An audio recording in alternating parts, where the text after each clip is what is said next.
성광, 살림의 꽃을 피우자. A blessed morning to Good San Sangwang Presbyterian Church by Reverend Dr. Chusanya.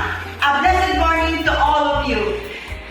Ako po ay nagpapasalamat ay isang pastora ng Life of Truth Church dito sa Tibag, Mapanao, sapagkat sa pamamagitan po ninyo ay nagawa ang aming church. At una sa lahat, pinasasalamatan ko ang Panginoong Diyos na ginamit si Pastor Daniel Chu at Pastora Esther Chu na isa sa pinagdaluyan ng pagpapala dito sa Life of Truth Church.